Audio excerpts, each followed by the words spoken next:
Welcome to the channel. My name is Matthias. It's been a while. I'm sorry. And today we're going to talk about Brian Klass's book, Corruptible.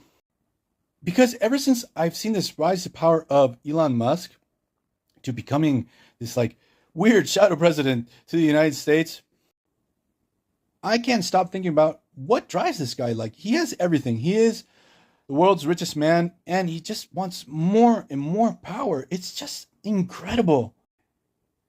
When is it enough for these people? Like, it's just astounding.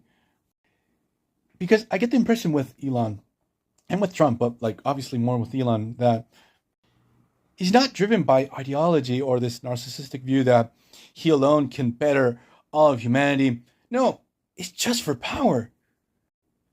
This is pure speculation on my side, but you get that impression when you see the guy.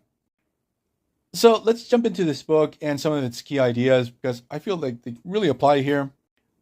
So one of the big questions that the author asks is, who seeks power? And he right off the bat says, look, it's not random. There are people that crave and want to seize it. For me, on a personal level, it feels very alien because I always back away from any type of leadership roles.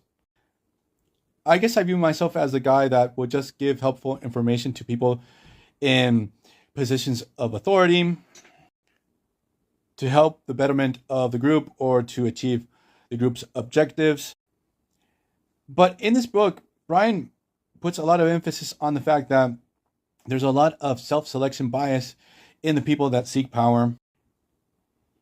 Because again, a lot of people shy away from power.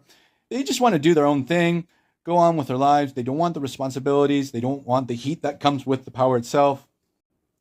Because when you gun for power, you enter in this dog-eat-dog world that makes and breaks a lot of people.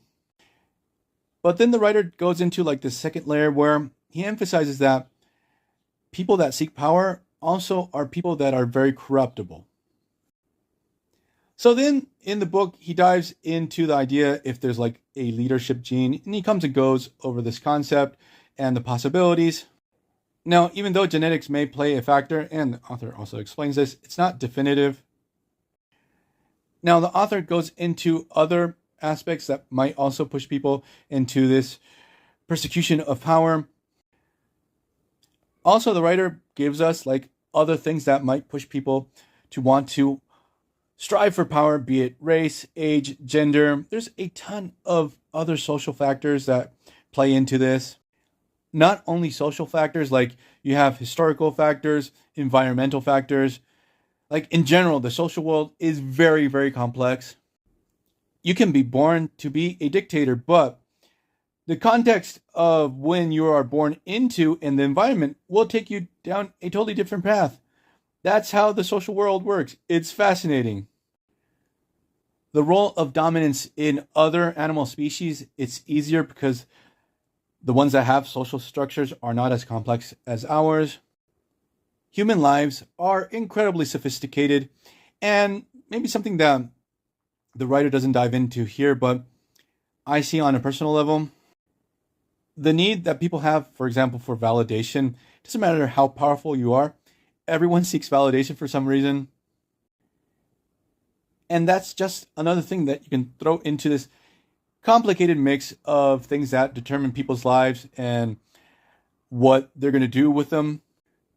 But the author, again, puts this emphasis not on the people that search for power, but the people that just do not want it.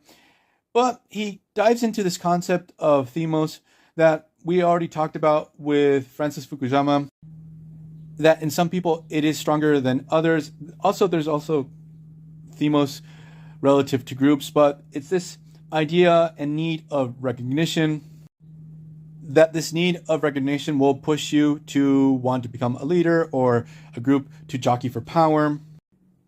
But Brian adds that this need for recognition very quickly becomes a need for control, and control over other individuals and other groups. Here is where the author brings up the concept of social dominance orientation, where we have individuals and groups realize that through this dominance, they secure their own prosperity. Now, as usual, when we talk about social issues, the writer dives into the idea that humans live on a spectrum relative to the wants and needs in the persecution of power.